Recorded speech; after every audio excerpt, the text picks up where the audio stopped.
Welcome back to another episode of the Heroes Veritas podcast. I'm your host, Tim Bass, and today I am here with Ciara.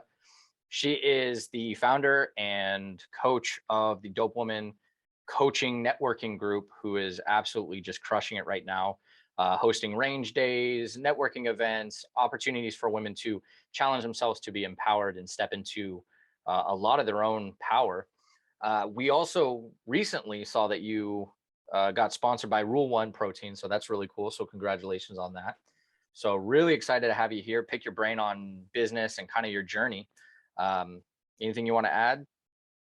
No, I'm super stoked. I'm excited to share a little bit about what we've got going on with Dope Women. And the Rule One athlete thing was unexpected, but just along my journey of fitness, they snagged me up and I'm here for it. So thank you.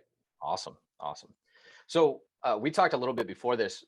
I didn't realize that we had met when I took that short stint at trying to be an insurance agent, which led me to find Sean Whalen and his Lions Not Sheep group. I thought we had met at the Lions Not Sheep group, and we actually met previously, or were introduced previously. And I that was surprising to me because I totally forgot about that little brief period when I was like an insurance salesman, insurance agent.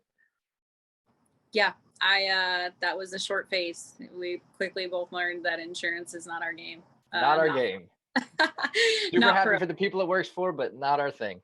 Exactly. Definitely not my thing. And I know you and I, we rapped a few times about kind of our Marine Corps experience, how we kind of leverage it for experience, but we don't leverage it as an identity, which is something we see happen very commonly, which is kind of a trap that a lot of Marine veterans get into, wouldn't you say? Yeah, I agree. I think that we often get out of the military and spend a lot of time searching for purpose, looking for purpose. It's something that we automatically get that we don't realize we get as part of the service, right? So, like joining at 18, I didn't realize that I was purpose driven until I got out of the Marine Corps 8 years later. At 26 years old, got out and got a job counting lumber in a lumber yard. And I'm like, this sucks. I'm helping nobody. And there was like, not only was it just like a piss poor job because of the ideal to be, humble when you get out of the military and accept, just any job for that matter. And it wasn't until I did that I realized I need to do something that gives me purpose. So I spent many years just being kind of confused, kind of lost and looking for direction. And I think a lot of us feel that way after a transition out of the military, whichever branch. No, I definitely went through the same. When I got out, I immediately went into a highly politically charged IT job. And the super moto, hardcore, hard charging devil dog that I was mouthy and I was arrogant, and it wasn't a good look. And I'm glad I grew out of that. But I almost got fired from that job. Yeah. Because people would say something, I'd be like, dude, I'll smack the shit out of you, not realizing that is an aggressive offense coming from infantry. So it's like you say shit like that in the Marine Corps and it's just like kind of like playful banter. I made people cry on accident. I didn't even know. It's not something they teach you to transition out into. So it's funny to me that you had a similar experience, like kind of that transition. It seems to be a very commonplace thing during that transition and back into the civilian side of the house. Well, yeah. And I mean, I ran into the same thing. I used to work for a company and there was interns there. And I think I was like a year and a half out of the Marine Corps. And I saw them eating lunch like on the patio. And I'm like, I opened the door. I'm like, damn, must be nice, bro. Like out here just having a lunch break. I don't know when the hell the last time I ate lunch was, but good for you. I was like, don't get hired here full time because you'll never eat. Probably about 30 minutes later, I'm being called in by my executive. He's like, hey, what were you doing with interns? I was like, what do you mean? And they're like, well, Wasn't even a moment for you. Were you harassing them? And I'm like, when was this? And they're like, 30 minutes ago, did you just go out there and talk to them about their lunch? I was like, oh, okay. So that's happening. All right, cool. So they're like, no more harassing the interns. I'm like, all right, noted. So I have a similar experience. I can't help myself when it's a bunch of younger people in a group. I just want to walk in there and start yelling at people to do something. So you don't want to haze anybody. Resist the urge. Yeah, resist the urge. So I'd like to give a little bit of background, not to cut you off there. I just realized I just kind of jumped in there. to talk about kind of that journey that we were talking about just before this call of, finding that purpose, right? Like one of the things we talk about is like making sure that you move on from the identity of the military and finding that new purpose. It isn't easy, right? Like it isn't a simple thing. I'd love to hear kind of your experience, your thoughts on that.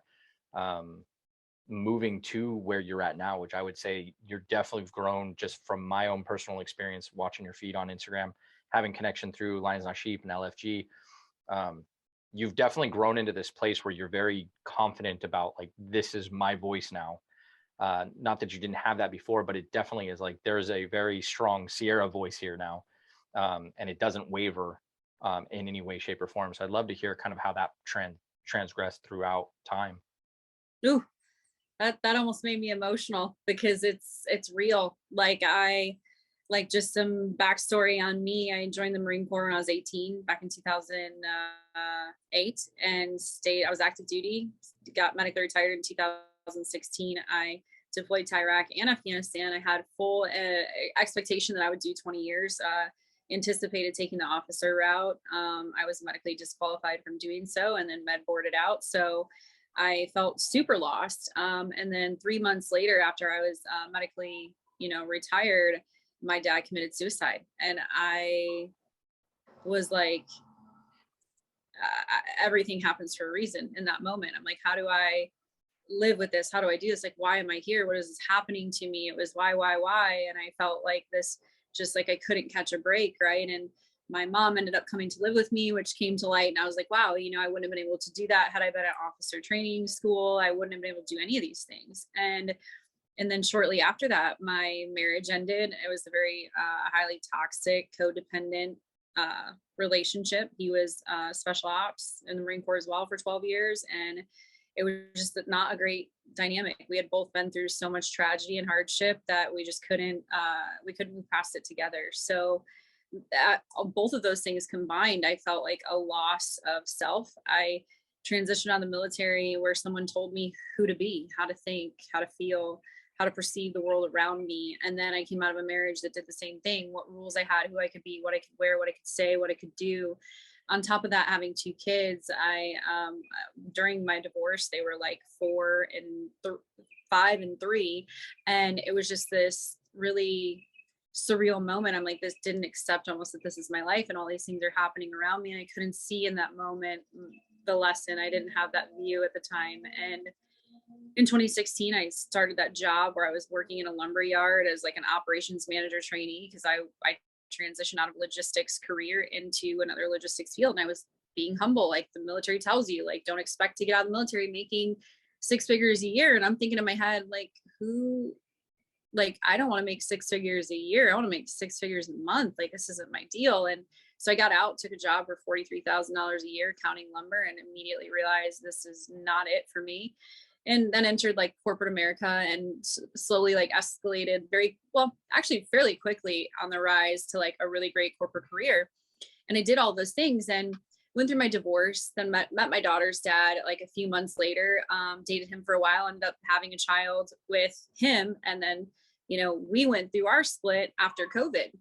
And so it was during COVID and like all the shutdowns with that and like 2020 and 2021 that I really 2020 was the year that I woke up and was like, this is not what I'm doing. Like, I can't, this is soul sucking. I've done the family, I've done the corporate job, I have a nice vehicle, I've done all these things, right? And I'm still miserable as fuck. Like, there's got to be more out there. And so that's when I started like getting on social media more, and just being home, working from home. And then I realized, okay, I could do some of this supply chain consulting on the side while I'm working my full-time job. So I started down that road. And then I'm like, well, if I can do this, I could do this insurance thing. And that's when, our mutual friend Roland reached out and said, hey, do you want to do this insurance sales thing? And he gave me the whole deal. And I went through the training. But what I realized that I was missing and that I found through that insurance training and program was these leadership calls, these motivational calls, the team, the family environment, the consistent coaching. So that kind of like, I was like, that's appealing. And I stayed for that, got my insurance, license, never used it. As soon as I got it, I was like, I'm done. I can't do this anymore. Same. And yeah, so then I went on that search for like, that same feeling without like the requirement to like do some type of MLM deal, because it's kind of essentially what it was. Yeah. And then that's when I found Lions Not Sheep. That's when I found Sean Whalen, and I saw that he was offering this Lion's Den thing. And I remember watching it. It was still in like the Facebook group. It was fairly small at the time. I remember he did his first fly-in in 2020. Well, that wasn't his first fly-in, but I mean, in 2020, I saw that was the first one I had seen that was happening. So for me, it was like, I really like this. I'm going to get into this. I'm going to do this. And when he opened it, I didn't think about it. I just joined. I was like, this is my jam. This is my thing. I'm not an entrepreneur, but I'm looking to change my life in some way. There has got to be more. And I've always had this internal voice, or this internal like compass that's like, there's more. Like in the back of my mind, I'm like, I'm picturing myself on stage in front of thousands of people telling a story. That was like when I was like 16, I had this feeling, and I'm like, Oh, I think I lost didn't you. know why. For me, I'm made differently. It was like how I would view that, right? Mm-hmm. And so joined the Lion's Den, and really like that's when I started to identify like that there's so much more out there to life, and that I was playing so small in my life, and that I had made it through so many difficult times in my life by myself, and I didn't even realize that I made it through those things. So initially when I joined the Lion's Den, that was like at the end of 2020. It was pretty much like December. Mm-hmm. So we'll just say I spent the whole year of 2021 in the Lion's Den. I started 2021 with an OnlyFans, and a lot of people don't know that. And I'm not proud of that, but it's also not something that I'm going to hide, because I was working from home a whole year with 3 kids, all home, homeschooling them, working full time, and trying to figure out what the hell I want to do with my life.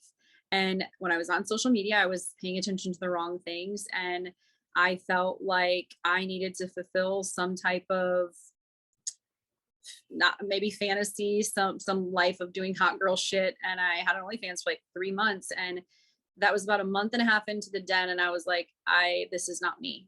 This is not for me. I am at the lowest I've ever been, and no one even knows it. This is like the lowest I've been in my life. And it was in that moment that I realized this is all happening for a reason. This is a lesson. I'm trying to fill a void in my life after losing my dad and my marriage, of male attention, and I'm doing it the wrong way. How do I fill this void? And I turned to like myself. What are things that I value about myself? What are things that I know about myself? And I'm like, I don't even know who the fuck I am.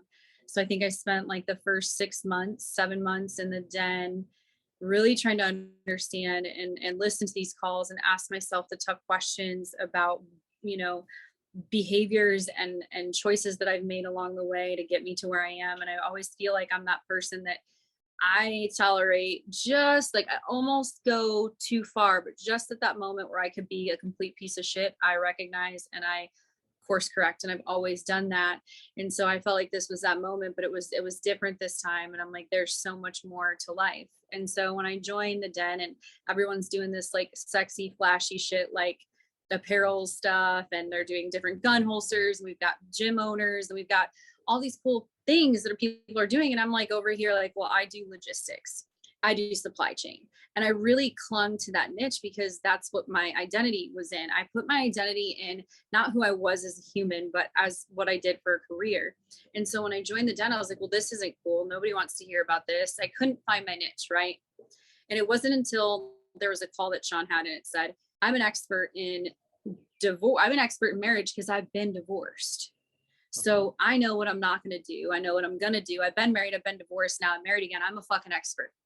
And it was in those moments that I'm like, okay, so I'm just going to continue to speak my truth on social media. I'm going to share the hard shit. I'm going to cry on the internet. I'm going to do all the things. I'm going to air my dirty laundry, and I'm going to fucking be me. And in the times that over that growth, over that 6-7 months while I was trying to figure out who the fuck I am, people watched me become who I was without me even knowing that I was becoming me. I was truly dialed into like what I am at my core. And so in that time, I had women messaging me all the time. And before you knew it, I was talking to all these women in my DMs about life, about breakups, about loss, about health, babies, you name it. And they're like, how do I get more of you? Like, I want to be your friend. Like, people just DMing me saying that they want me to be friends with them. So I like thought about that, went to a fly-in that Sean had for the Lion's Den, and we talked about launching your own coaching group. And it was in that exact moment where I'm like, I have a whole other side of me that people value that has nothing to do with my master's degree, that has nothing to do with my military career experience. It has everything to do that I've went through in my personal life. And I'm a problem solver. I love to help people. I will go out of my way to do that all the time.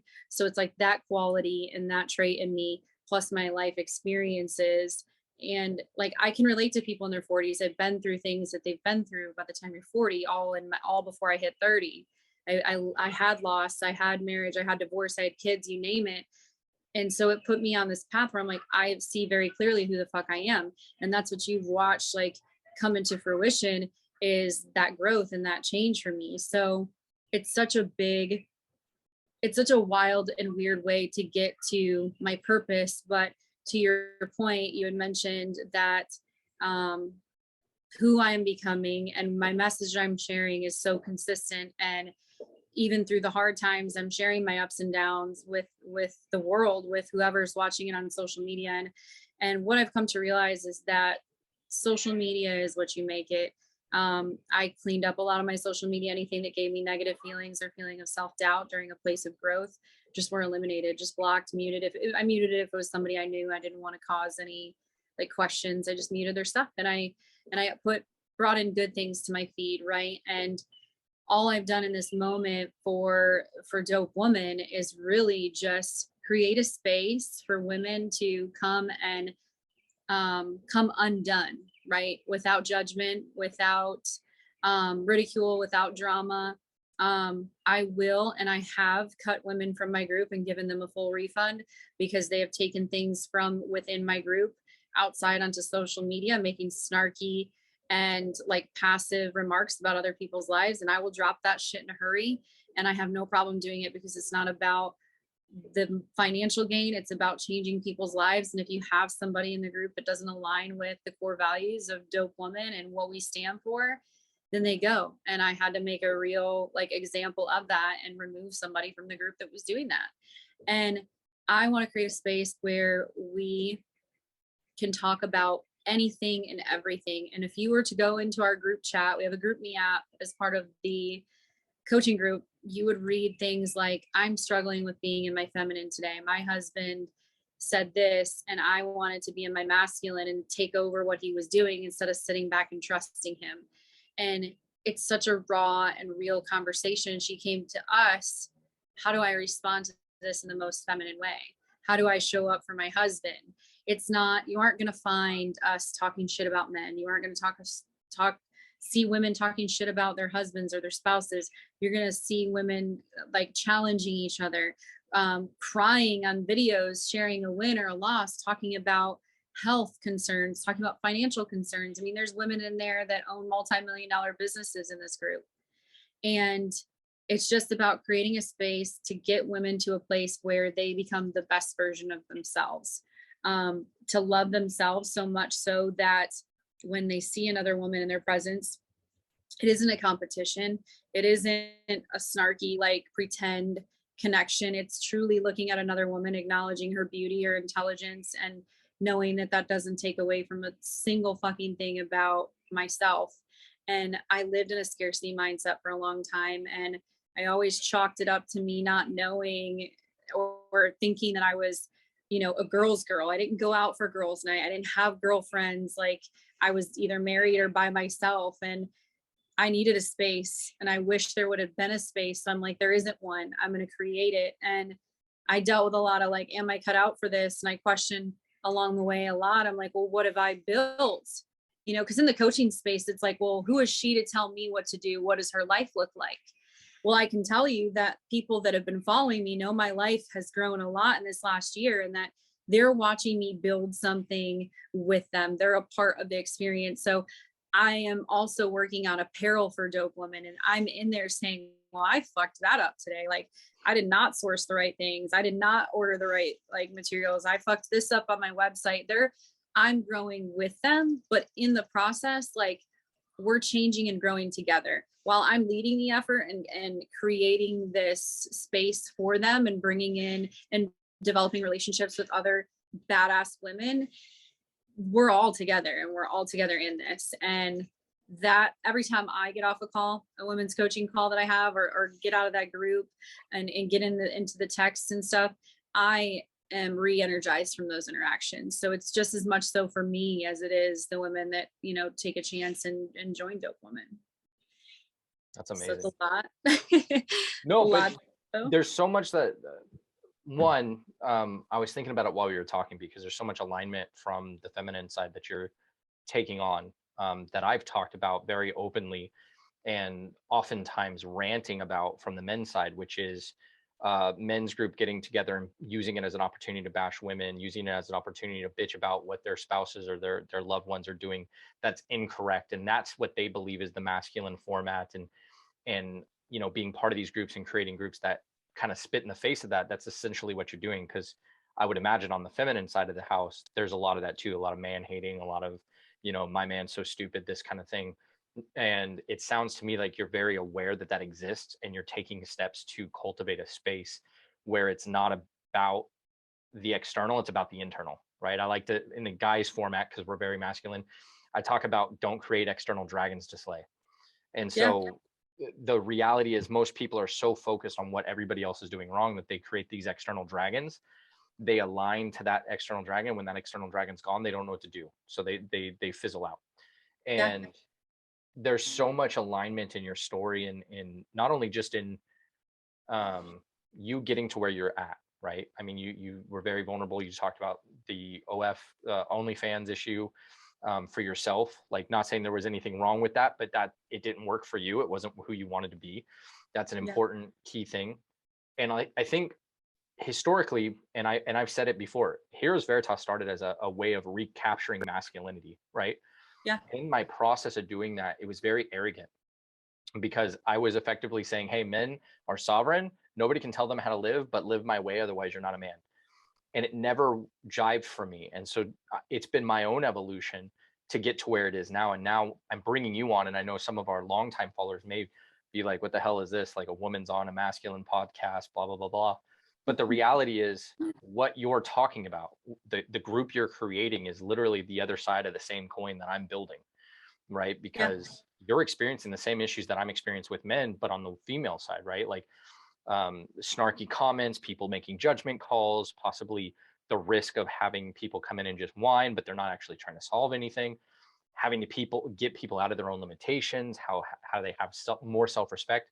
And one of the big things that I loved in that story was your baseline. I talk about this, and I harp on this with every one of my clients. My program is key centered around your baseline thought process. And you said it, I was spoon-fed the baseline from the military as soon as I went in, then a loss of a father, then a marriage, and then that was gone. I no longer knew who I was, because there's no format now. And right, you have that open format now. You can now be Ciara of whatever the fuck you want to be. And that's a very daunting and scary thing that you, instead of retreating, you leaned into, and you started to define it yourself. Yeah, and you mentioned something, you know, about the masculine dynamic, and you know, you and I really like to talk about like masculine, feminine energy, and I think it's such a interesting thing to me, is because it wasn't until the last like 2 years that I realized I'm a fucking bro on the outside, and I had all these frustrations. I was living in a very masculine energy because it was a survival tactic, not because I wanted to live there, but because I was a single mom and I was working full time and raising kids on my own and going through a very difficult divorce and going through all these things. I was like in defense mode, and I like put my freaking blinders on and got to work. And like, now I'm out of that environment and fully into myself. And I'm like, holy shit, like I'm not attracting the right men because I can't let down this like masculine shield that I have. I need to learn how to operate in my feminine. And it's only in the recent, like last few months, to be honest with you, like 4 to 6 months, that I truly feel like, holy shit, I'm finally starting to embody like the feminine side of me again. But as like my wounds were there, these massive walls kept going up and this shield to protect me from the things that have harmed me in the past no longer serve me. So I can acknowledge their existence, and that masculine energy served me so well during those times, and getting me through that chance, but like to give me a good chance, like get through that and grow from it. But now it's time where I'm on the flip side. I know who the fuck I am, and I'm letting that guard down. And that's been a truly amazing experience. Like it's like I said, like recently I'm like, I've been dancing. Like I haven't danced. Like I'm not talking like shake my ass on the freaking floor at the bar. I'm talking about like flowing with music in my kitchen. And I'm like, why do I want to twirl in my kitchen? This is new. I haven't done that. And I'm like, holy shit, I think this is what's happening. And I've done the work, and I've acknowledged that and accepted the fact that I operate in my masculine energy, so much so that I was attracting men that I would pay for everything for them. I would pay for their flights, pay for their hotel, pay for their food. I am talking. That's a big no for me. They won't even bring their wallet, dude. Yeah, like no. that's the environment I created because I was living so much in my masculine energy. And I think, Sean and Zach do such an amazing job of like talking about that dynamic and really introduce that to me. And I said, I need to do some work here. So I have a lot of work to still do. And I think I'm a very intense and like outgoing individual. But to your point, in Dope Woman, we aren't a man-hating group, and I pissed people off. I mean, there was women in the group that were like, you said you hate feminists. I'm like, I do, because I'm talking about the extremists that want to blame men for everything. I was like, in Dope Woman, we want to become the highest, most feminine version of ourselves so that we can become the best partner in our marriage and live in our feminine roles. Like, I'm not trying to create dudes in this group. This isn't a boss babe, boss bitch movement. It's fucking exactly the opposite of that. You can be in your power, but you can still submit to the man in your life. And I think it's very interesting to me that I am not married, and 90% of the women in the group are married. And I've had men and like spouses of these women reach out and say, you have changed my marriage. You have changed my wife. Whatever you guys are doing in there, keep fucking doing it. And it's just acknowledging that these things exist. It's acknowledging that you have to want to become better. If you're going to be in this group, you can't be a part of it and just be stagnant. You will be tested. You will be faced with some harsh realities and some hard truths. And I like to challenge people in their thought process. So for me, I fully agree with you. I'm on the other side of the coin, and I'm working on becoming the most feminine version I can. And I can't wait to like find my person that I can support as a partner, as a teammate. I'm not trying to out earn. I'm not trying to compete against my spouse, but that's a lot of the shit that exists out there today. And there's just a lot of things lost in marriage and relationships and monogamy as a whole in our society today. So I think that's something we focus on a lot in Dope Woman, is like just different challenges, like to keep romance alive and things like that. Like I preached to the women, like I gave one of the calls about why men have mistresses, and that was not received initially well. They're like, well, what the fuck? I'm like, no, like, listen, hear me out. The reason is, think back when you go on a date, when your first date, you're like, you're shaving your legs. You've done all the things. You got your spray tan. You freaking got your hair done the day before. You took an hour and a half on your makeup. You picked out the perfect outfit. You're sexy. You're hot. That mistress is going to continue to do those things because she knows her role in this dynamic. Why did you stop doing that as a wife? Why is he coming home from work? The house is a mess and you're in sweats every day. Even if your job is to be a homemaker, like, why aren't you putting that same effort into yourself? Like, there's things that we can do. And that's on the same side for the men. Like, don't just like, I was going to hop in there. I was like, like that is it is personal responsibility, plain and simple. Like, correct. Everything is your fault. Everything is your fault. But that doesn't mean that gives them the right to treat you like shit. So correct. For the guys, what she is saying is it's valid that maybe your significant other is not taking the time and putting the energy to uphold the original social contract, right? Mm-hmm. Getting the mani-pedis, getting the hair done, keeping in shape, whatever. That's a fair and valid point, but that doesn't give you the right to go and be manipulative and shady douchebag getting with some other woman using lies and deceit. That's not what that means. Purely and simply, it's personal responsibility. You need to hold up your end too. I can't stand it when guys come to me and they're bitching about their wives, but they're 60 pounds overweight, they haven't been to a gym in 10 years, they talk to them maybe once a week. Like, your responsibility is to continue to date that person for the entirety of your relationship. And that social contract is going to adapt and change as you go through that process. And if you're not willing to maintain the same level of interest, desire, and input, then you're going to get a shitty output. That's just plain and simple on both sides. It is. And I think in a day and age of social media, that people always think there's another option because they have a girl that pays them some attention. Well, guess what? That bitch is probably in sweats right now too. And she probably didn't clean her fucking house either. So newsflash, she might have gave you a blowjob on fucking, your first 5 dates, but that probably is going to fade off too if you don't keep some mystery alive. Like, that is the shit. Like, I know it's crass, but that's the stuff we talk about in Dope Woman. Like, literally one of the women's like, I saw this challenge, I think we should do it. It's give your husband a blowjob for 7 days. Don't explain why. Don't tell him it's a challenge. See how your life changes. And everybody's like, oh my you will God, get at least 10 years of grace out of any move.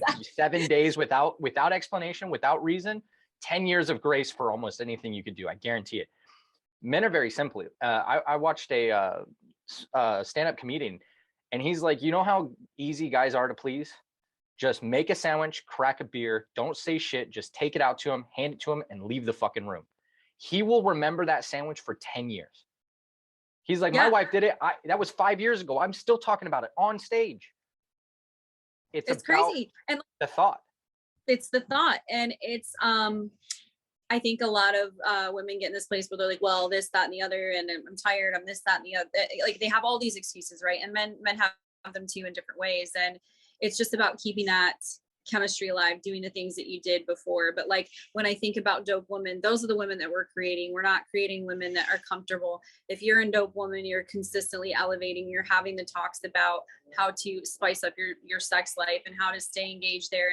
And in a social media conversation with your spouse, like what's okay, what's not okay. Like, I'm a huge advocate. Like, I already spoke on this, like several times I have a post on it. Like, I truly believe that men and women can like each other's content without it being they want to fuck. Like, let's leave that in the past. What I'm saying about social media is, if you have a conversation with your spouse or significant other about how you feel about friends on the internet and access to you, then talk about that. Say, this is what I'll allow. I'm not comfortable with you DMing other women about XYZ, right?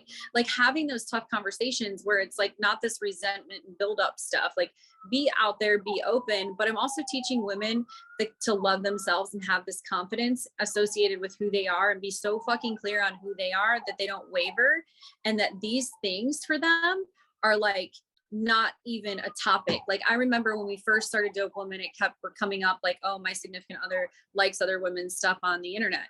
We left that conversation months ago. We're not revisiting it, because guess what? I used to be one of those people that would be concerned and upset about those things. I have to remember that it's still an issue for other people. I've elevated my thought process so much, and I know who the fuck I am. If my dude wants to like someone else's tits, I probably already like the same photo for maybe different reasons. Whatever the reason is, I can acknowledge that there's beauty that exists outside of me, and that it can stop there. It's having a realistic, we're humans. We're going to look, we're going to like. Does that mean we're acting on it? No. It's those the things that we're learning in Dope Women, to become so unbothered by outside circumstances outside of our control, and so certain of who we are. Whatever we are is, whatever that woman is, she's just going to become the best version of her. We have women that own businesses. We have women that are homemakers. We have women that work corporate jobs. We have women that do all of the above. And we have single women, we have married women, and we have women in committed relationships. It's across the board, but it fits for everybody, because regardless of what their specific goal is, the goal is to become the best version of yourself. So we're always challenging that within the group. And I think that's pretty magical. I think it's pretty fucking badass that I've created that space. And I show up, I'm telling you, like Sunday night, I had just like a really emotionally heavy day. I'm back in the dating scene. I don't know how it works. I don't feel like I'm fucking cut out for it, to be honest with you. I date one person at a time, and I don't feel like if I was dating more than one person at a time, I could actually give that person my full attention to actually learn a goddamn thing about them. So I was in my feels on Sunday night, all day Sunday. I picked myself up off the floor on Sunday night, like wiped my tears off my eyes, looked in the mirror and was like, you have a call. You have a call in about 10 minutes, Ciara, and you're going to talk about being radically fucking clear on your vision. And that's what we're talking about. I'm like, you know exactly what you want. And I'm like in the mirror, shaking the mirror. I'm like, you're a fucking fake ass bitch. You have no idea what you're doing. And I'm like, stop that. Yes, you do. And it was like this whole thing. It was like, if anybody saw it, they'd be like, she's a crazy bitch. But it was funny. I got on the call and I was like, hey, like, hold on. I got someone beeping in. Sorry. No worries. I'm on my phone. Yeah. So, and I'm in there and I like join this call and I'm like, you guys, I'm so sorry. I have had a really rough day. I'm going to do my best to lead us through this call. If I'm a little emotional, just bear with me. I'm like 10 minutes in the call, I'm like in tears and I'm like, but that's what they like. They like the raw, real, undone version of who I am because it allows them, it gives them permission to live in that space with me. To 100%. I mean, 100%. You hit the nail on the head. You are letting everything flow from a baseline and an outcome. Yeah. You know what you're willing to do to get the outcome that you're looking for, and you know the only outcome you're willing to take.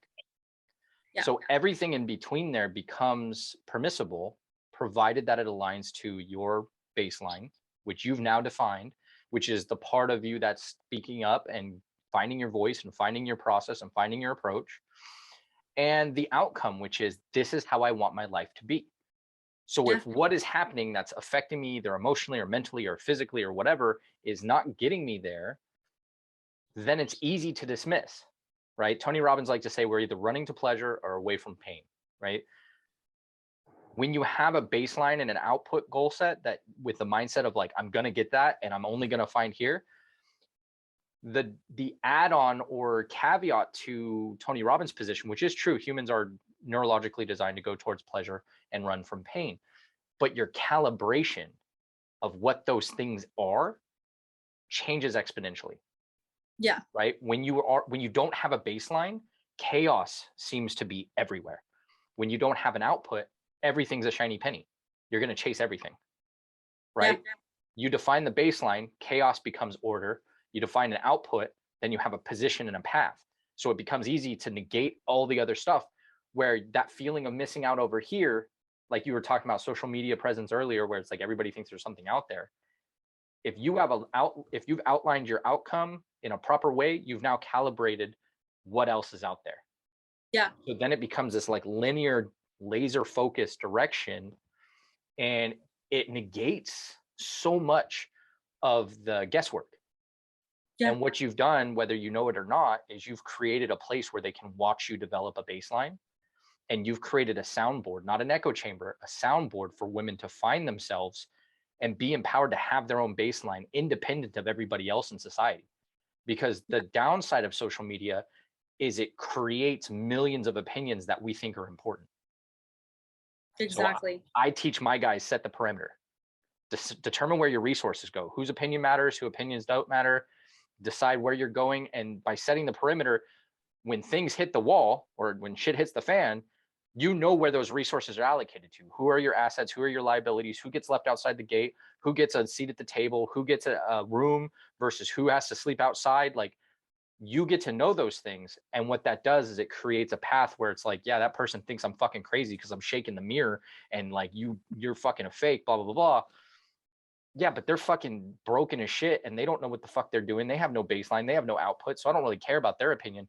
But this chick over here, she sees it and she's like, wow, that was powerful. How do I get to that level that Ciara's at for myself?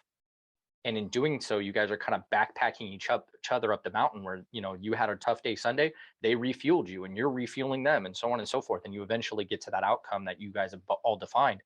And to your point, like the identity crisis for a lot of people comes from not spending so much time being told how to be obedient to a baseline rather than taught how to think about how do I design my baseline. And it's super important that this conversation happen between you and I, because again, this has primarily been for men. Like, this is what I've been delivering to men But this shows you how similar everything is. There may be Yeah. a different priority list. There may be a different outcome list. There might be different things that or approaches, but baseline outcome, struggles with, fraud, imposter syndrome, issues with identity, not feeling loved, not feeling valid. How do you manage that? It's all the same on both sides of the coin. Yeah, it is. And it truly is. And I think, we have those tough conversations, and like how it comes out is like the women actually take it back to their significant other, their spouses, their family, their friends, and talk about what we talk about in the calls, or they're changing their life so dramatically or taking chances in their life that people are like, what is up with you? Like people close to them, and then they come investigate, kind of like us with the den. They're doing the same things, and they're like, what is the shift? And I think something that just like sticks out to me is like, and that makes me feel so much purpose in what I'm doing, is that when men acknowledge the change in their wife from an appropriate standpoint, to me saying like, my wife is so much, but she asks for what she wants now. She's going to get her hair done and nails done more frequently. She's taking care of herself differently. She switched a gym member. Like literally there was one couple that was like, I don't have a gym where my kid can go. Like, so my husband gets upset because by the time he gets home from work, I'm kissing him and then going to the gym, and then he goes to sleep alone. I'm like, that's a problem. What's the cost of a gym membership that has childcare included that you can use during the day while he's at work? $50 extra a month. She talked with her husband. They said yes. Their whole fucking sex life changed because now they're going to bed at the same time, and she's not tired from just getting her workout done, and she's not in sweat. She's ready when he comes in the door. There's a difference. It's these small changes. It's crazy. It's so powerful because I think a lot of people see those things. That example, just that example, right, is very, very common. Yeah. What you see is a woman who thinks she knows what the man is wanting, what he's willing to do and what he's not willing to do. But she's not asking. She's just assuming, right? And that's not a negative thing. That's how we're designed. That's how we're kind of like built in our society, right? That one conversation, her owning what she wants, going to her and saying, can you solve this? Because that's all men want. Yeah. We're problem solvers. We don't like to talk. This is why girls like get mad, because guys are like always trying to solve problems, right? Like, yeah. That's not what we're built for. That's why you have girlfriends. You guys can go talk. We're here to solve. So if you need something, you tell us, we'll deliver. And the irony that I find is that women think, and this is on both sides, men and women think that when they ask for their demands, right, their needs, their demands, they are needs. They're not wants. They're not like their needs. They're obligatory. If I don't have this, my quality of life is down here. What most don't realize is that when they don't ask, they're dragging the other person's quality of life down with it. Yeah. But if you're willing to ask, your quality of life comes up, and by rule of thumb, their quality of life is going to come up too, because you're going to be happier, and everything bleeds over to each other, right? And men by nature, especially masculine men who have stepped into their own masculine space of the protector, the provider, the leader, they see their queen and they say, I want to provide for that person. That doesn't just mean I'm a paycheck and I come home, here's the money, go buy whatever you want. That doesn't make men feel fulfilled, which is why we have a lot of disgenuine validation processes within relationships. But what she said was, I want to spend an extra $50. Can we make that happen so that I can do this over here, which makes me feel more fulfilled? Now, in his mind, the man's mind, he's like, I solved a problem. Granted, it was her idea because she was the one that knew what she needed. But in his mind, he solved a real problem, not just here's an extra $50. Because now there's a support mechanism. Well, yeah. And like the crazy thing is she didn't even know that's what she needed. She came to the group and said, I'm trying to work out. I'm trying to look in shape for my husband, but he doesn't appreciate it because he just doesn't want me fucking going to the gym. And I said, explain to me though. Can you explain to me the dynamic? And she said, well, he comes home from work. And I said, what time? Okay, well, he gets home at like 7. And then I give him a kiss and I go to the gym. And by the time he's done, like I already put the kids down because they're super young and they're good. And I get home and he's already asleep. I'm like, okay, well, that's why he doesn't like it, because you have all day at home with the kids and you can't fit 45 minutes or an hour of your day into the gym so that when he gets home, you can be with him. And I'm like, you guys are missing each other here. You both want time with each other. You want to be sexy for him, but he views it as you not taking the time for him and prioritizing him. I was like, so what would it look like? And then she took that back. They did it. It's completely different. That's And I awesome. think that's the stuff that we talk about in Dope Women. That's just like one of the scenarios, right? But And I think that's really important because that takes forest from the trees, right? Because like I just thought about it as you talked, like taking it a step further, she was doing it to make herself sexy for him. If he doesn't get to see her, there's a high probability that he was feeling self-conscious that she was trying to make herself sexy for somebody else because he doesn't get to see her. So what the fuck does he care if she's sexy? Exactly.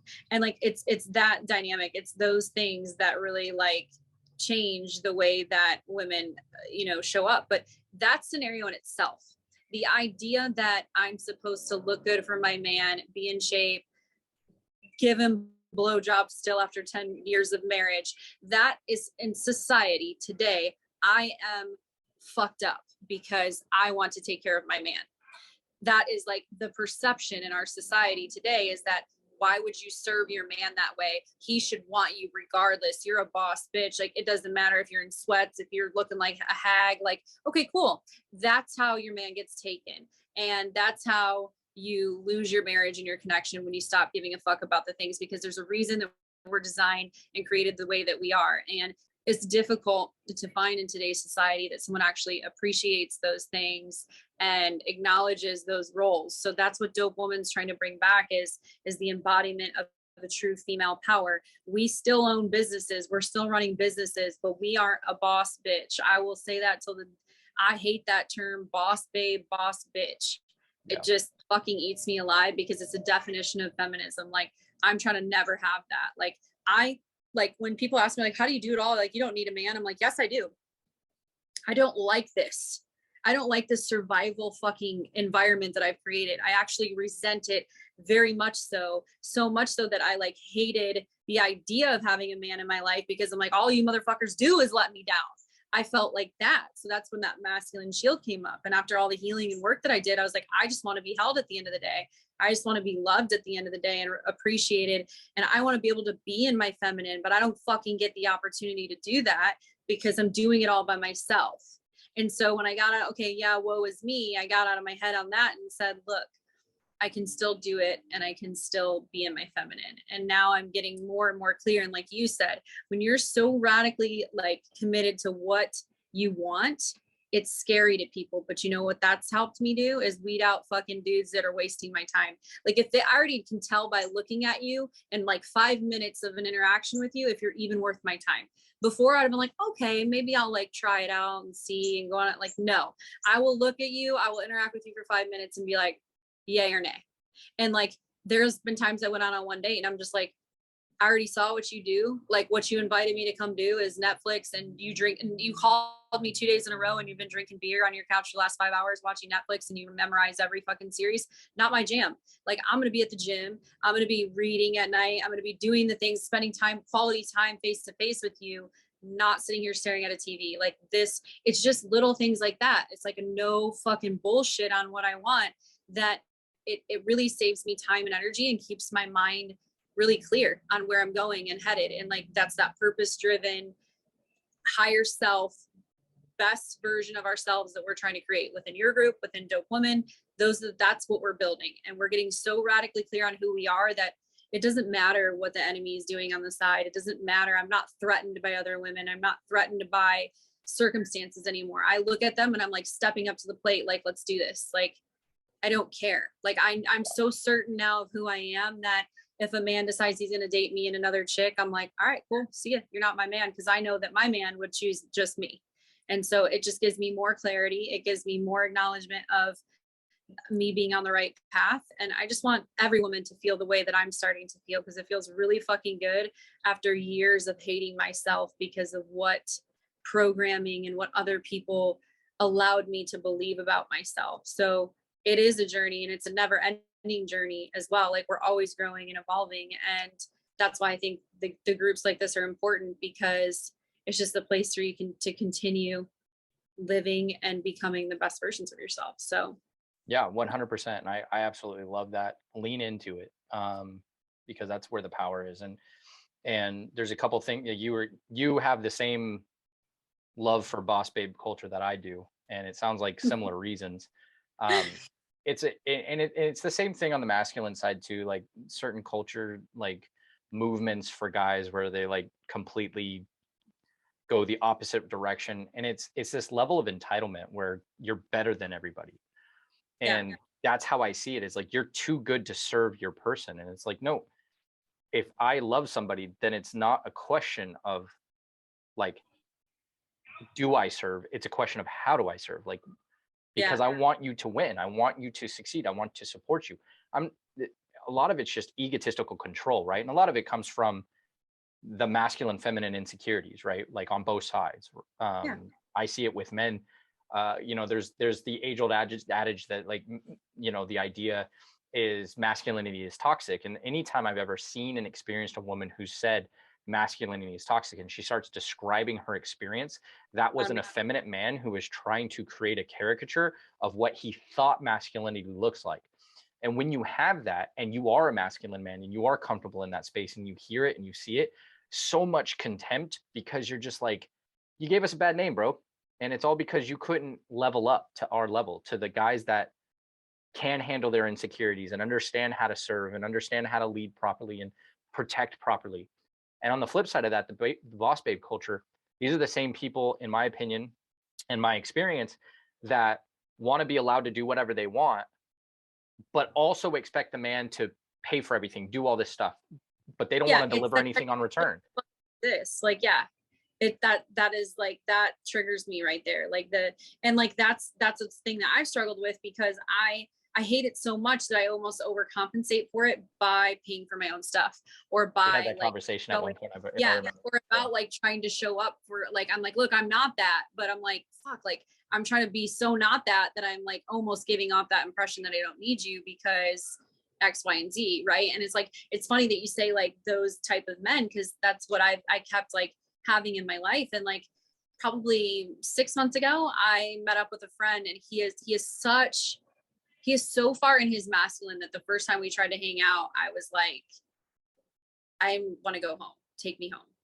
And he's like, why? Like, what's going on? I'm like, I want to cry. He's like, then do it. And I'm like, the fuck? Like, no, I'm not going to cry. Like, and he's like, you need to relax. I'm like, I can't relax. Something about like, you're being really nice and really caring. And he's like, it's like 2 o'clock in the morning. And he's like, you don't have to sleep with me. And I'm like, he's like, why do you feel like the need to sleep with me? I'm like, I don't feel the need to sleep with you. He's like, your body's telling me something different. You're really like anxious. And he's like, I can take you home whenever you want to go home. I'm like, take me home. And like, he was just so nice. He wasn't mad. He wasn't angry. Like even the next day, he's like, hey, like, are you good? Like, do you want to talk? And I was like, so put off by like actually having I didn't realize it showed up so gentle. I was so accustomed to thinking that the aggression and like the anger and the toxicity that I was attracted to was masculinity, but it wasn't. And it was that experience that pushed me into like, and we never slept together. We never did. We never hung out again. I still talk to him as a friend. And like, we recently started talking about like those experiences, because he's like, I see you growing and changing into that. Like, he's like, you are so feminine at your core. It's hard to see you and not want to like save you in a sense, because I see it so much at your core. You are very feminine, but you have a massive masculine shield, like that a man that's truly in his masculine, you won't even be able to be around. It's uncomfortable to be around. And in that moment, I was like, I need to do some work. I've never felt like this in my life. So that experience of him being so far in his masculine showed me a lot about myself. And that's when I really started that work. And like you and I talk about it all the time. And it's a continuous work, because I'm still a single mom, and being in the lion's den, it's very high energy. Sean is very much so aggressive. So then I go out and I try to be, I'm like, okay, that was aggressive and that's a dude perspective. So how do I embody this as a woman? Right. And so that's where Sax comes in as a really great balance. But for me, it's like that experience with that man, my body was reacting and I didn't even know what, my mind couldn't catch up. It was just being in that presence was like, he was so calm under this entire circumstance. Like, I mean, I was there for 15 minutes and I wanted him to take me home. Like, yeah. I was so comfortable. Right. And it's like, that's like a huge learning thing for me. I was like, wow, like, so I have work to do. So it's like exposing women. If you've never even heard, like, I hadn't heard about masculine and feminine energy till like 2 years ago. So how do you, even fix something you don't even know exists? So that's the exposure that you're giving to men. And like, I think this is a great conversation because they're thinking that we aren't doing the same thing possibly on our side, or that that doesn't exist. Like, there are so many women that want to serve their men. And I lived in a state of resentment for so long because I just wanted to be taken care of, not just in a financial sense. Like, that was like really not that big of a deal because I had a job, but I wanted to know that if I wanted to quit my job and be home with my kids, that my man would be like, I'm going to do whatever it takes to make sure that you get the opportunity to do that. But I never got it. So then I walked around with all this resentment, but I take ownership of that too, because I was so driven on and goal oriented that I was more dedicated to making money than staying home because I wanted to have a comfortable lifestyle for everybody versus doing what I truly wanted at my core. And that was to stay home and raise my kids. And so I fought with that for a really, really long time, is like understanding like that whole thing. So having groups like Dope Woman and talking about these things that we might not initially think, they just know they think different. They might not know what to call it. They just know they don't fit in with your typical boss bitch movement. Yeah. And so, yeah. Well, they probably have a similar experience to you, right? Like they probably have this, the way that I describe it when I speak with women, when we talk about masculine, feminine energies, is I don't use it as a shield. I use it as a full body armor. Yeah. And when women are in their masculine armor, that feminine side doesn't go away. They still feel the tension of it. But it's like walking around with 250 pounds. Over time, you'll get strong enough to carry it. But it's still exhausting.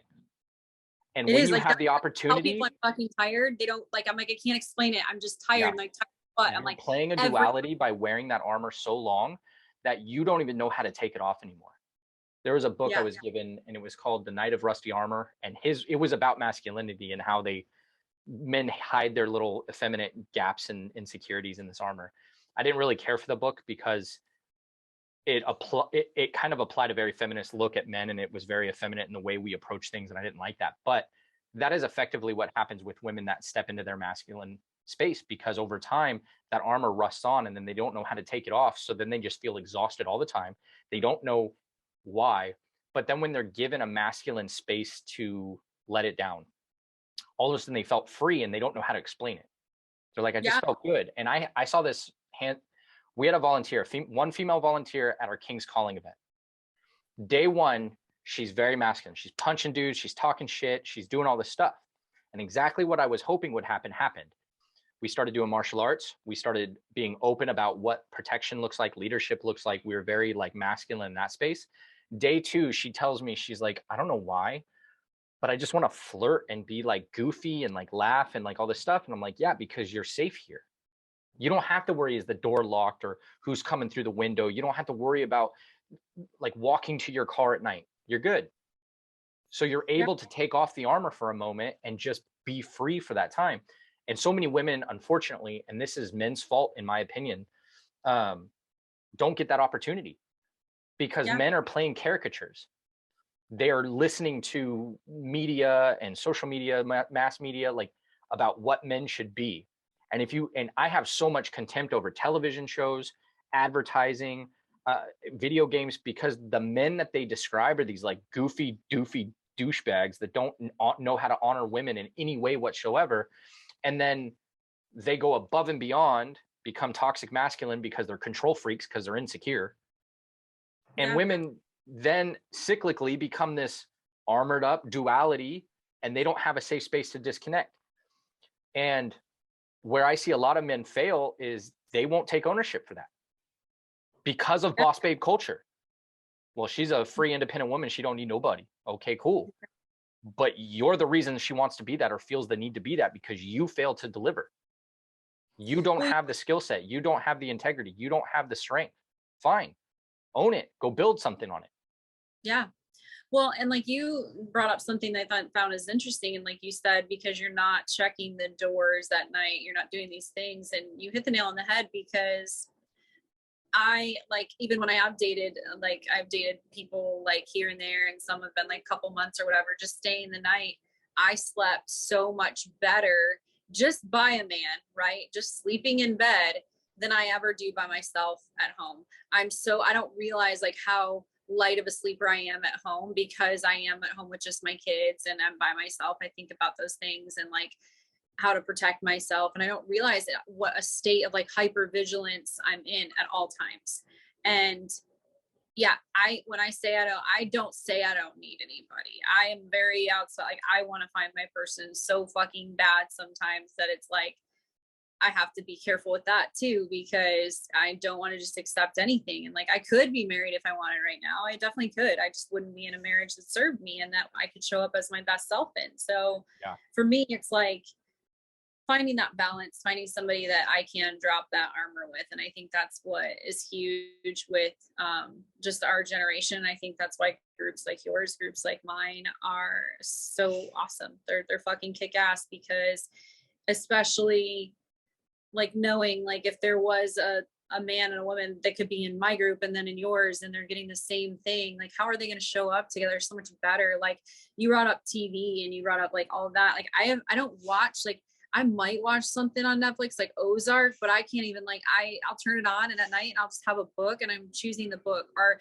I'll sit down like I'm gonna watch TV and I'll pick up my book and before you know it I've been reading for an hour and a half.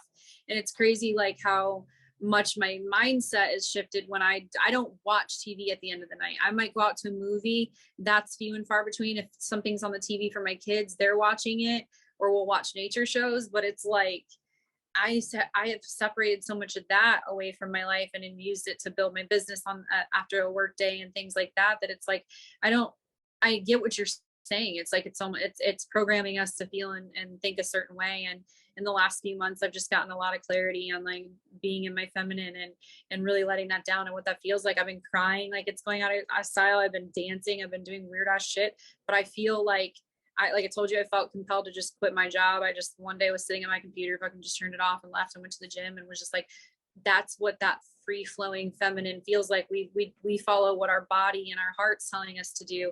And I'm like, I'm completely fucked. Like what's wrong with me right now? And it's nothing. It's just the reality is that I am finally embodying those things by myself without a man. And that feels really huge. Like, but I'm so clear on the man that I want in my life that if nothing comes into my space, I don't even give it attention. I don't even notice that it exists anymore. And I think you hit the nail on the head. And I think that that's very difficult for people. Ambiguity leads to that anxiety. You have an outcome that you will only select that, right? You've calibrated success. So I know what my man looks like. I won't accept anything less. Yeah. Versus because you've also built your baseline to know exactly what you're capable of. You can do it. You also know you don't want to. What guys fail to do too is they think I don't need a woman. And the reality is guys don't. The same way that women need men, right? We're not compassionate. We're not nurturing. We're not built that way. We're supposed to be yin and yang basically to each other. I like to say two sides of the same token. But men do need somebody. Yeah. And the reason for that is because every time you walk out your door is chaos, right? Men's job, the way that we are built, masculine energy, is to go and bring order to the chaos. Where most relationships suffer and have issue is man goes out, makes order out of chaos, whether that's problem solving for money, coming back and feeding the family, making sure there's a roof over the head. That to them is creating order from chaos. If they come back to a woman who's also equally masculine and argumentative and combative, he is going from chaos back to chaos. Men do not need women to come back to. However, if they're coming back to another storm instead of an anchor point, it's going to break them. They will break. So when you talk about, you need a man to feel comfortable, men need women to feel comfortable too, because otherwise everybody's in fight or flight all the time. Guys are either in chaos all the time or women are in starvation, scarcity all the time. Without each other, scarcity never stops. We think it does, but we don't. That's why we feel empty. That's why we feel lost. That's why we get depressed, because we're communal. Like humans are communal. That's how we were built. And so, but there's a difference, and I talk about this a lot, or have in the past. There's a difference between connecting to a tribe for the sake of having a tribe and then letting it define you, which is very, very bad and very, very scary. And that's how cults happen. Yeah. Versus finding yourself and then allowing that to help you find your tribe. Exactly. And like, Yeah, like we don't, like in Dope Women, we don't say you should be this way. We talk about those issues. It's getting dark out here. I want to see if I can flip on a light really quick.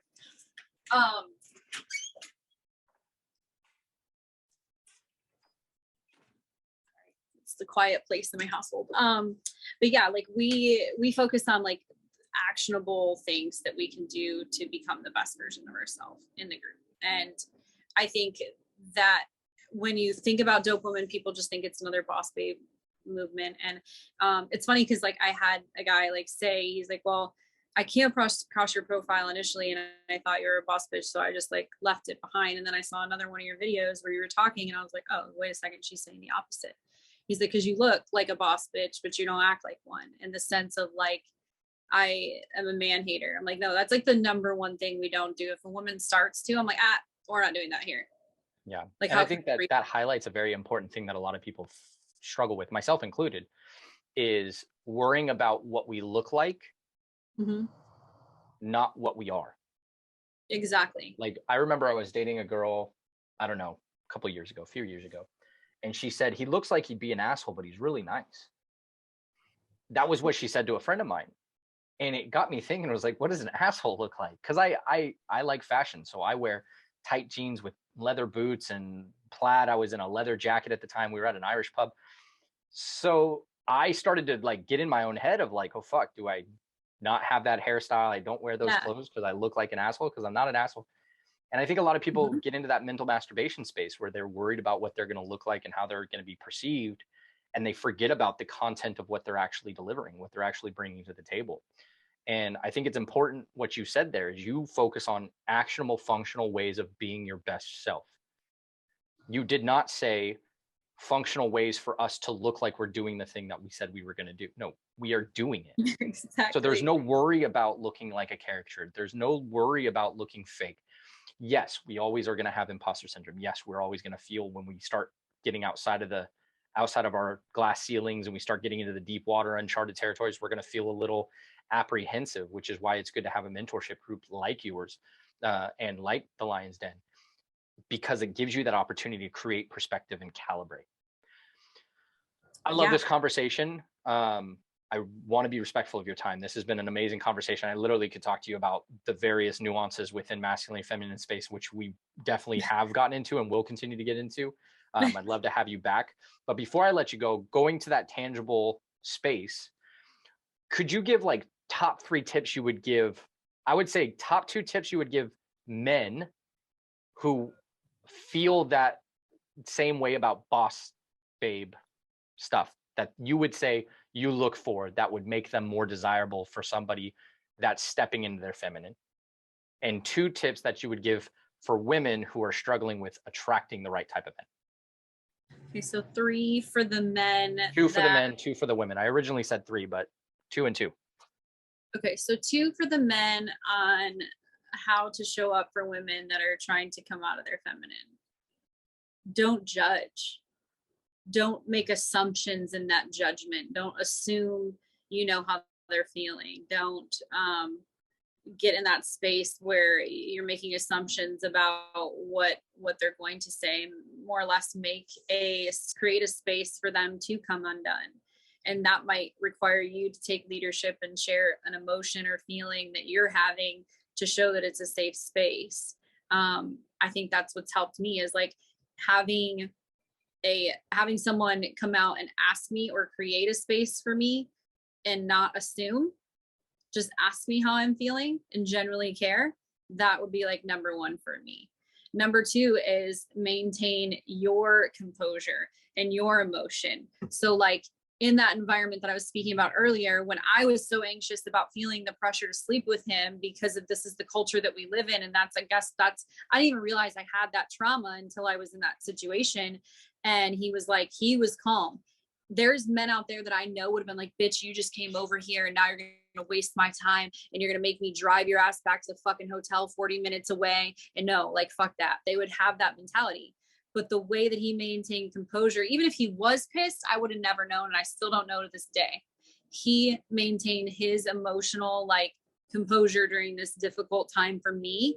And that made me feel like I didn't feel like a burden, which made me want to come back and like share more with him and explain more of myself and become more open, because he created a space where he didn't make assumptions. He asked me what I needed directly. I was able to answer what I needed directly. And then he maintained his composure during an event that would be frustrating to a lot of people.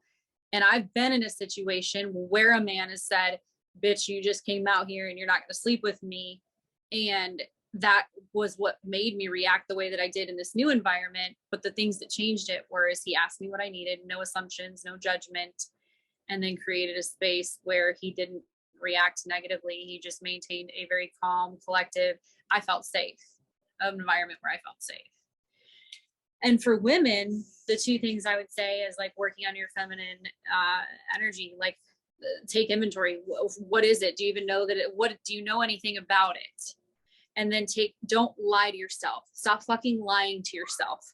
What are you really feeling inside? Because I lied to myself for far longer than I thought. It was like a few weeks ago that I wrote down on a piece of paper, I said, I am only lovable if I make X, Y, Z a year. If I bring this much money to the table, men are only going to love me if I make this much money.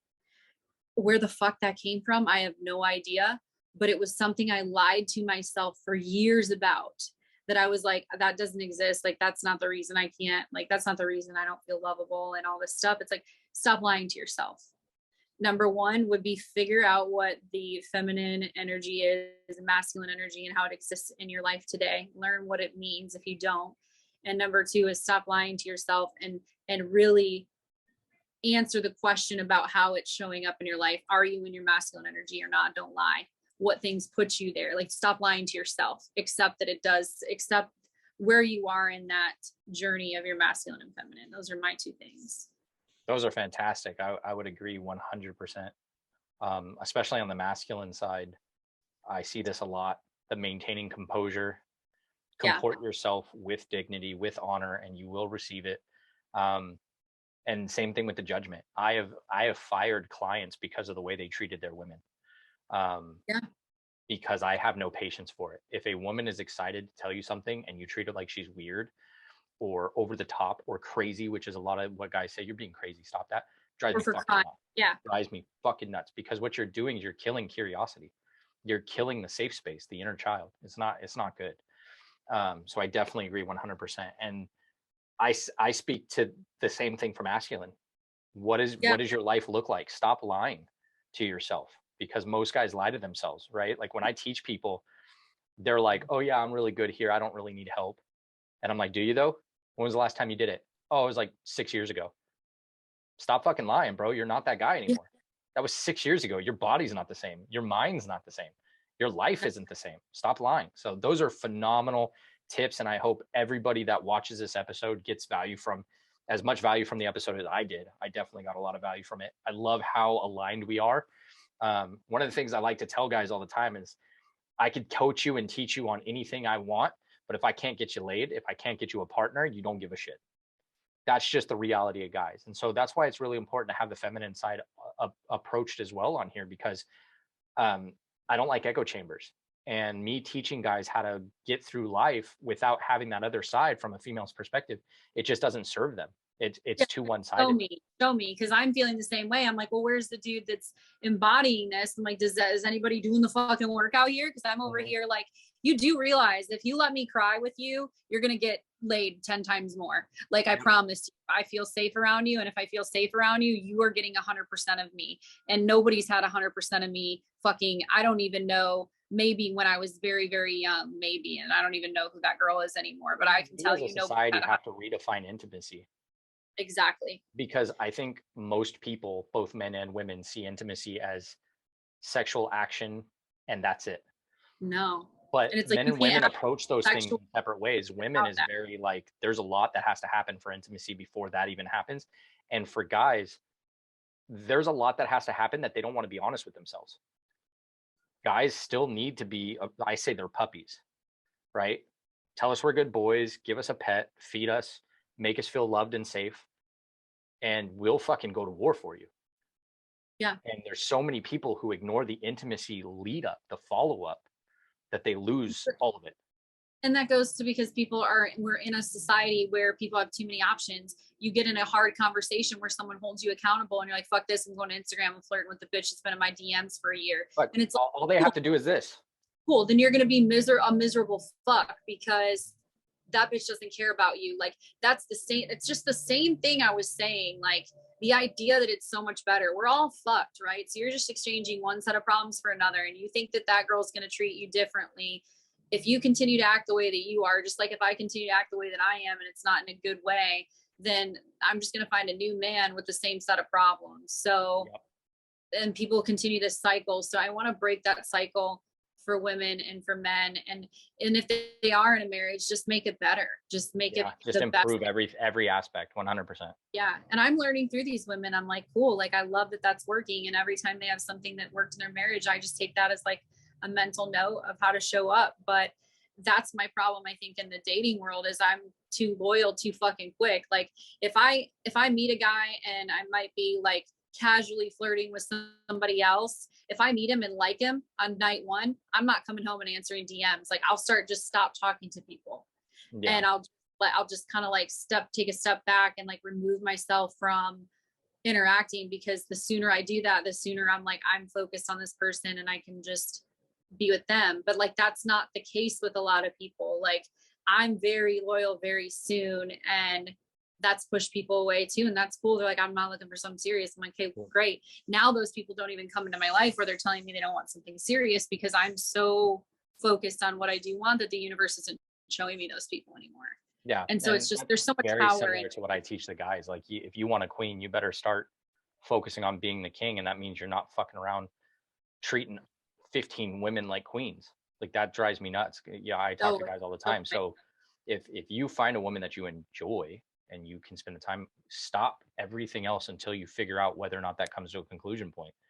And I think that's very important. And I would, I applaud your journey. I applaud everything you've done. Like I said, you're speaking into your voice. Even on this call, you saw you get more comfortable and really saw your light come on with, like, when we talk about femininity, which is fucking phenomenal.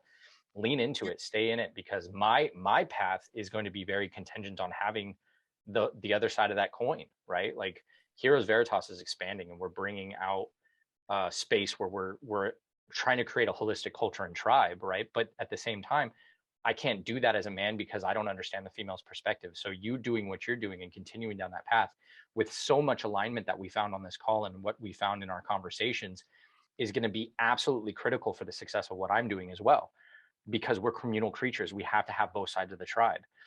Like you said, you need to have guys out there doing the work if you expect the girls to ever be able to step into their femininity, step into this nurturing and compassionate space and feel safe to do so.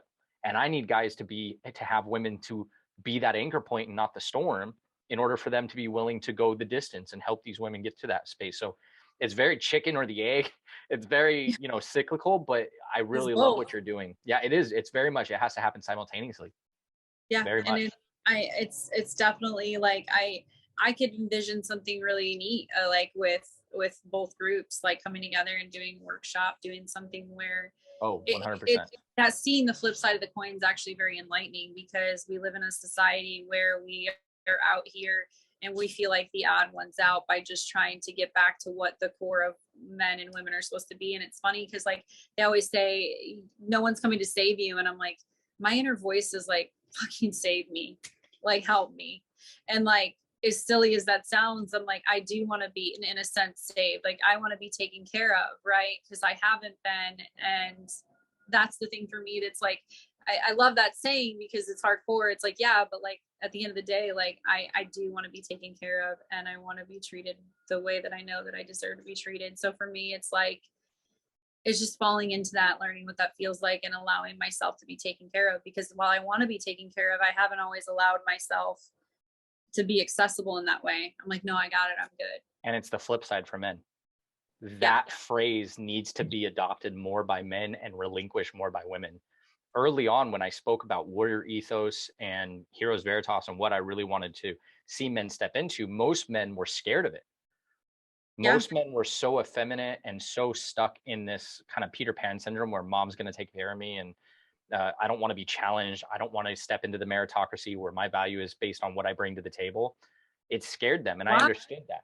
Like, because why? they've That's like never been never. challenged. So they're afraid they are afraid that they're going to find the upper limit, and it's a self-fulfilling prophecy, right?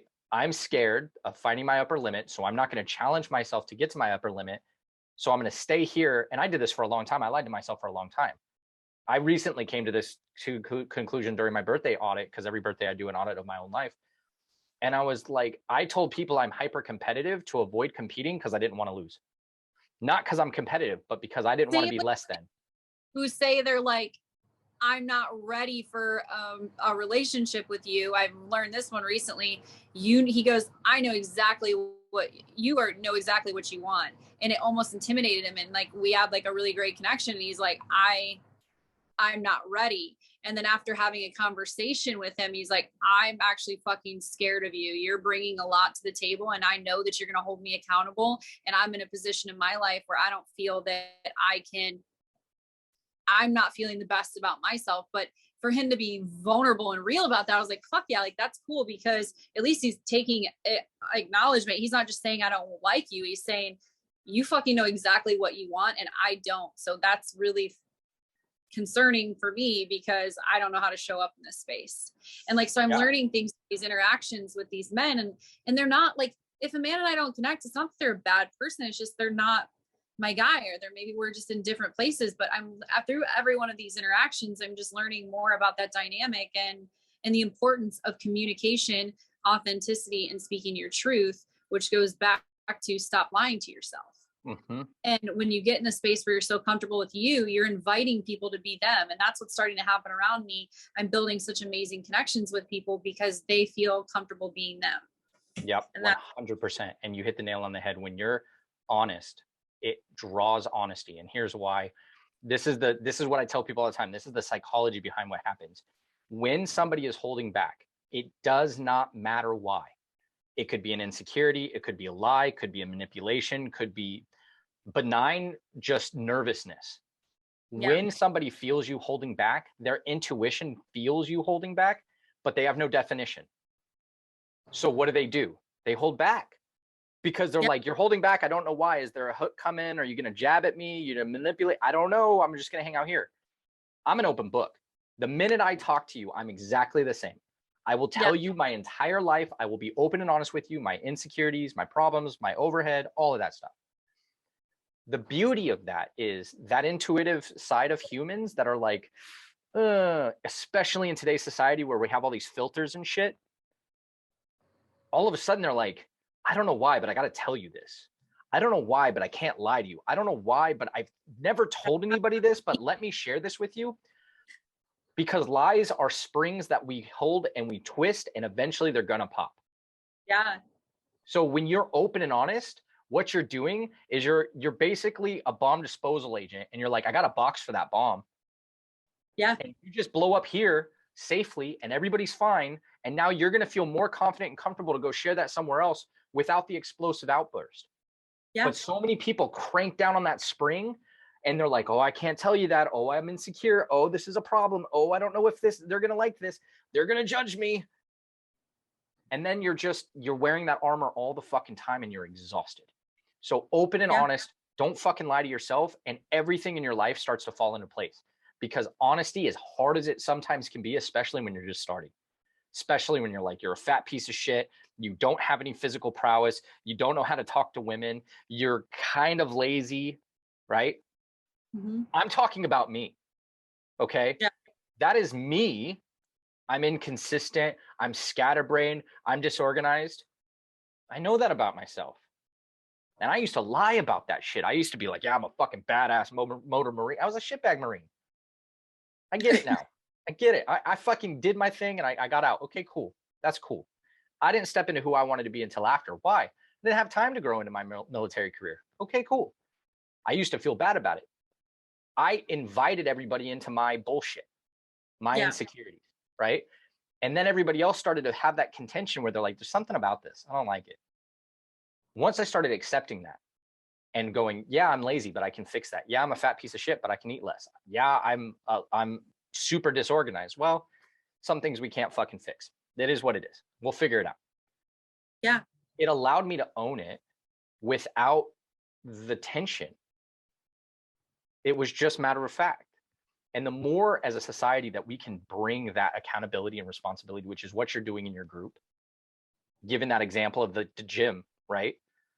She was putting that responsibility on him and saying, it's him that's making me uncomfortable. It's him that doesn't want this.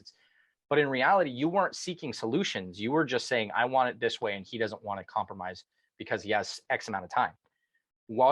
Because you were like, let's be honest, let's pull it apart. Let's look at context. It diffused the whole situation in such a beautiful way. And the more we can do that as a society, the more these groups start to pop up where it's like that. Ours, Sean's, other people's, where it's just brutal, ruthless fucking honesty, the better as a country and in a world that we're going to be in, because we're going to start to have accountability come back. That's the problem, though, that we're running into in this society. People don't want the answer. And I ran into that recently where I knew the answer. I know that I knew the answer. My intuition knew the answer, but I didn't ask the question directly because I wasn't prepared to hear the fucking truth. And so that's when I realized that you can only go so far with that, right? Like, when you ask a question, like, people don't ask because they don't want the answer. And they ask it subvertively. They ask it weird. Yeah, or ask it to yourself. Like, ask yourself, like, when I've asked, I'm like, am I being real with myself? And I'm like, fucking no, I'm not. I'm going to avoid asking myself the tough questions because I don't want the answer. I want this person to be my person. And I already know they're not, but I'm lying to myself because I don't want to be alone. I've had experiences like that in my past where I'm like, this is my person. And then I'm like, no, they're not. And like, I'm so glad looking back on that years later that I face that reality and acknowledge that they weren't my person, because I wouldn't be here in this exact moment. So years go by and I finally appreciate and recognize it for what it was. And people just don't want the answer to the truth. And I think we just need to It's diet culture in a nutshell. We want magic pills, not hard work. We want, fad diets, not tried and true truth. Well, it's painful. Like, when you talk about growth, like personal growth journey is this, I had like such a good day. Like, I have cried and felt like more of a psychopath going through this, like uncovering my feminine energy more in the last 6 months than I feel like I have ever in my entire life. I feel like all I fucking do is cry and get angry. Well, that is such a beautiful thing, because it's dismantling the thing. It is truly dismantling why that masculine energy exists, right? That masculine energy exists is because at some point in your life, and almost all women go through this, especially if they're in a corporate environment, because business is combative. Business is a combative space. And at some point in a woman's career, when they're not at home being a homemaker, they're going to have to put on a masculine front to compete in a masculine space. Business is masculine. There's no other way around it. Hierarchy is a masculine construct. It's combative. At some point in your life, when you cried, somebody said, you seem like a psychopath. You seem crazy. Why are you crying? You're so overly emotional. Every woman has heard these things. Every single one. Typically from a man or from another masculine woman. So you feel like a psycho because your feminine energy is bringing out an emotional side. But the reality is that it's only because you had the masculine side masking that femininity that shame and sentiment of it being a bad thing or a crazy thing or a psycho thing is actually occurring. The reality is it is the most feminine and natural thing for you to cry, because hormonally, chemically, emotionally, nurturing, that is what you're built for. And the reality is, when we look at society today and there's this conflation of like what a man is, what a woman is, blah, blah, blah, blah, blah. A man can never step into what a woman can do. A man can pretend to understand what nurturing is, to understand what compassion is. But chemically, a man cannot understand the nurturing bond that a woman has with her children. Women are built that way for a reason. So this idea that society has been like, oh, well, we need them to be leaders and we need them to be corporate women and we need them. It has subjugated the emotional side to psychosis, and it's not. It's natural and it's real. And so it's such a frustrating thing for me, because I've been that guy who has said those things because that's what society had wanted us to say. But women should not be feeling bad for crying when they feel an abrupt emotion. Yeah, and like I know that I'm personally just a highly sensitive person, and people would be like, "She said what?" Like anybody that listens to this would be like, she just said she's highly sensitive. Bullshit. But anybody who really, really, really knows me knows that I have a tough girl exterior, and that we learned that in the military. And that's the hardest part for me is like that compartmentalization that they teach us, the desensitized attitude. Like there's been times I've been sitting across from somebody and I'm like, I feel like I should cry. I feel really bad for you. And I'm trying to find the emotion and I cannot. And I'm like, it doesn't exist. And like, I wanted to cry. And like, there's been so many years that went by that I couldn't. And I think I'm like, the fact that I'm crying so much tells me that I'm growing and I'm looking at it as a beautiful thing, to your point, versus a painful thing. Like, I almost feel so good after I'm like done crying because it's like, there's no shame associated with it anymore. That's awesome. And That is awesome. massive shift. So I know we could talk about this. Yeah. I would say on that note, I would say that we definitely could talk at length about pretty much a lot of things. But one thing that you said that really resonated with me is the rawest nerves have the thickest armor. And that goes on both sides. The men that are the most overt, the most demonstrative, the most aggressive, the most loud, it's because they're the rawest nerve. They're the ones that feel insecure. Women who are overly emotional have a lot of, I shouldn't say overly emotional, that are emotional more than they would like to admit. They're going to have the thickest and the heaviest masculine armor because it's going to take that much more energy and strength to mask something that powerful. And once you're ruthlessly honest and can lean into that power, you can truly step into who you want to be, and life becomes easy. Life becomes freeing. Life becomes seamless. And it's such a beautiful thing to watch people go through it. And I know what you're going through because I've done it on the men's side. The beauty and the love that you have for people that you have had a hand in supporting that journey is so unbreakable. And it's so amazing because you get to look back and say, I've made an impact, even if it was one. Like my life has meaning just for that one. It fuels me because there is always one, and there's like, and like I already feel like, so like there's a girl that joined like the first night and just like broke down crying, and she's like, I didn't even realize that I was telling myself stories, like because I would just had a call about what are the stories we tell ourselves, and a lot of them were just these false fucking weird ass realities, and they're just so fake, like that nobody's ever gonna want me or love me, and that's, people just look at me and they're like, pfft. And I'm like, well, it feels real, and it is going to be real. If I continue to think it's real, no one will.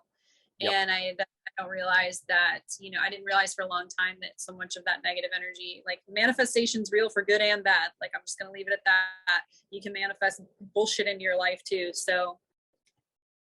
Well, thank you so much. That was an awesome way to end the call. I think we went down the rabbit hole a little bit, which I love, which is exactly what I brought you on for. And I knew you would bring a lot of value, and you did not disappoint. You doubled down on any of my expectations. So thank you so much. Continue to do what you're doing.